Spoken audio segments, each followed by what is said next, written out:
Hey there, welcome to LSAT Demon Daily. I'm Erik. With me is Cally. We're both teachers and tutors with LSAT Demon. Cally, can you remind me what it is that you do, what classes you teach, and how listeners or LSAT Demon students can interact with you at the Demon? Yeah, so I am a teacher and a tutor at the LSAT Demon team, and I teach Game of the Day on Tuesdays, and there's an LSAT translation class that's curated for students who are struggling with like reading in general. I am a ESL student, so I had a lot of trouble with that. But later I discovered that even native speakers had trouble reading the LSAT. So now we're just going to do the translation together, right? Like no matter where you're from, what your first language is. So I think that's a class that if you're struggling with LR or RC, it will be great to attend. And then on Thursdays, I also TA for Nathan's class. So you can always see me there, ask me questions. I'll always be there. You can also email me at Cally@lsatdemon.com. Yeah. Excellent. Great. Our question comes in from Jackson. Jackson writes in to ask, how often would you recommend I take full practice exams given my score range? Jackson's latest PT was a 167, so he's in the mid to high 160s and occasionally, but not consistently perfect on the games. Jackson says, currently I'm taking one full test a week, along with 4 individual sections a week. Would you recommend taking LSAT exams untimed as practice? And would you recommend using older LSAT exams as practice? So a few questions there, but let's take it one at a time. For someone who's scoring around where Jackson is, mid to high 160s, what do you think, Cally? One full practice test per week with another 4 or so timed sections throughout the week. How does that sound to you?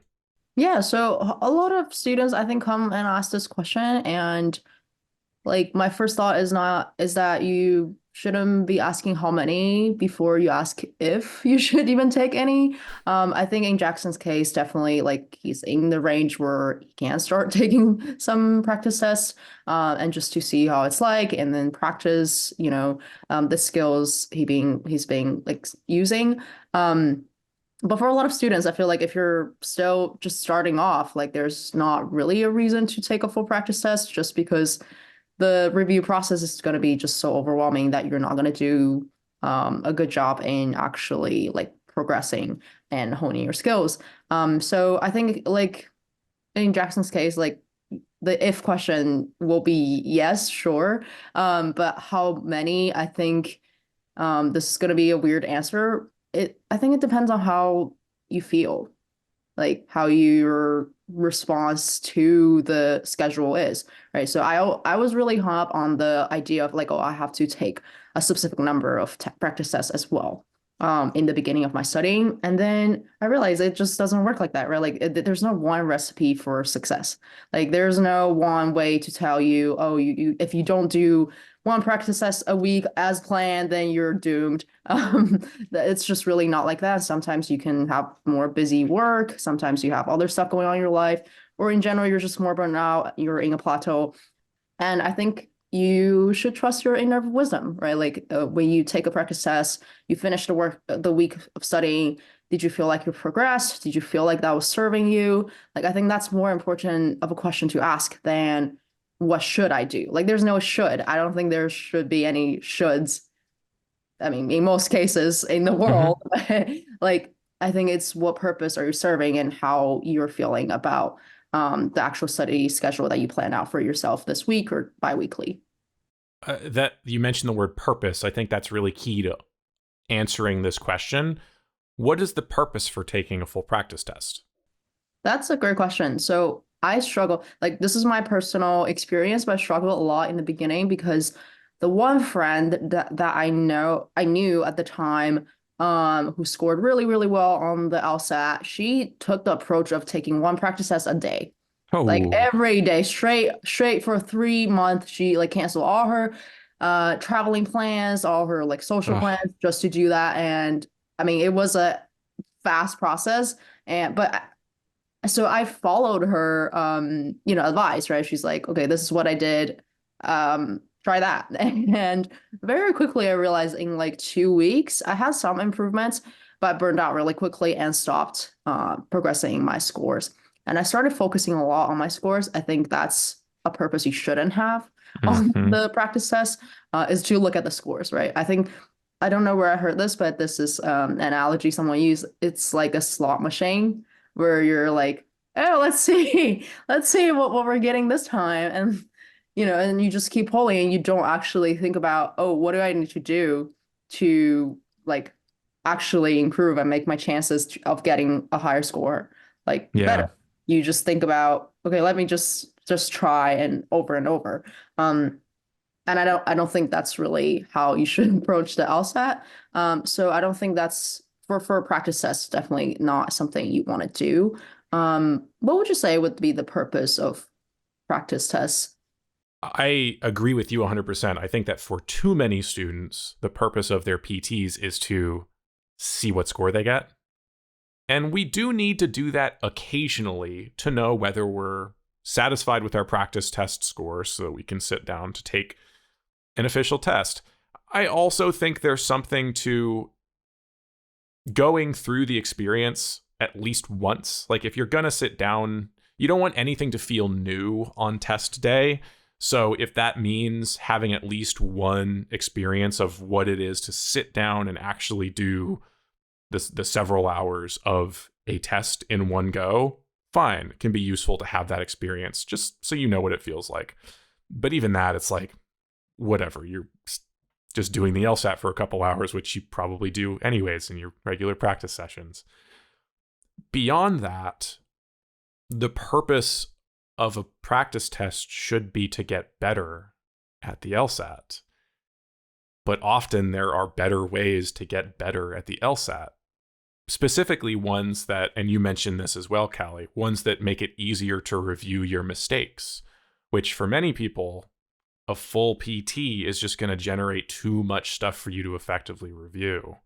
So do you have a rule of thumb on like what the balance is of like doing that kind of practice work and how long it should be taking you to review, or whether you know that like you're not reviewing effectively based on how many questions you've generated? Is there an answer to that? Yeah, so when I'm just starting off, I feel like anything more than 5, 6 questions a day would be overwhelming.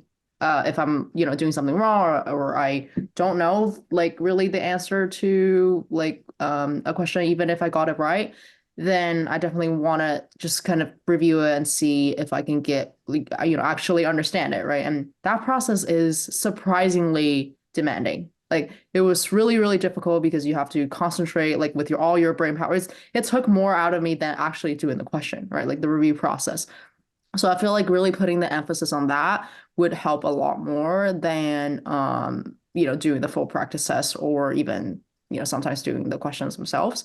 And for me, I think like going back to the slot machine like analogy, I feel like it's important, right? Like somehow in our studies, we want to in some way feel like we're rewarded constantly. We are, getting that quick like Mm-hmm.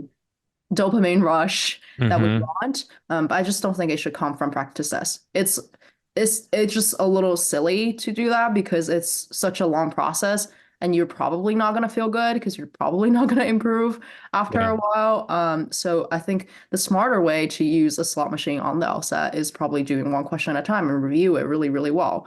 Because every time you review it really well and put the emphasis on the review, you're like, oh, wow, I really learned something new. I understood something new, something in my process that I finally got to change for the better. Then you're feeling a lot more accomplished than, you know, Yeah. taking a 2 hour something test and then like looking at a number that might not even be close to what you were expecting. Yeah. So what do you think about that? Yeah. I love the idea of looking for or redefining success and redefining where you get some feeling of joy or success on the test, looking for the smaller victories.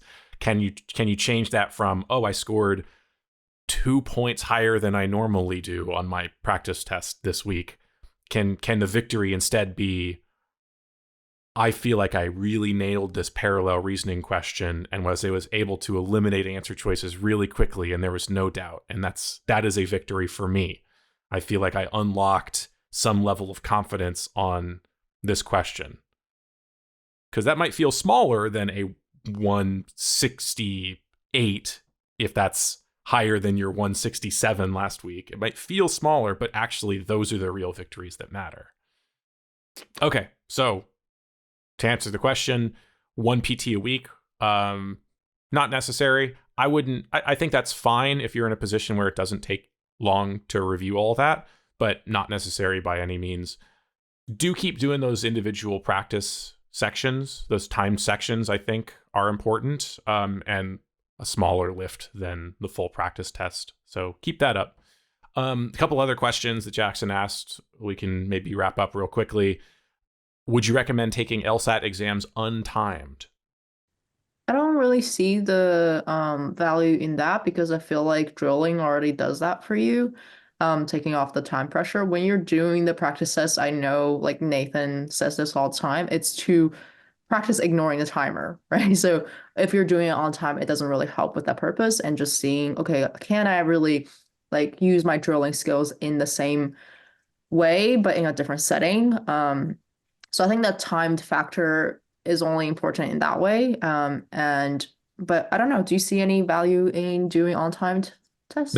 I agree with you. I think untimed practice is important, but you have drilling. Yeah. So just do that and then keep, like you said, your timed sections, do them timed so that you can practice ignoring the clock. Love it. Okay. Last one. Would you recommend using older LSAT exams as practice? I don't think I understand the question quite well. Is it because like I'm wondering if they're worried about running out of tests? I think maybe they're concerned about whether older LSAT exams are enough like the newer ones. Like, are they not testing the same things? Are those older questions not representative of what you would see on an LSAT nowadays? I think the answer is clearly it's still the LSAT. It's all the LSAT, and those older exams are just as good a practice, right? Yeah, I agree. I mean, the way they ask sometimes is a little different, I guess, and then you can't tell the difference. Like sometimes I'm like, I know this is an older test, but somehow you're practicing the same skills. It doesn't change that. So I don't think it's really like that different. But if you are worried, I guess like for me, I sometimes if I really want to, okay, like towards the end of my studying, I want a clear or accurate representation of what I am capable of. I just pick random like out of the, instead of like, oh, all old tests or all new tests, just kind of seeing like where the range would be in general versus just one test. I agree that there are some differences.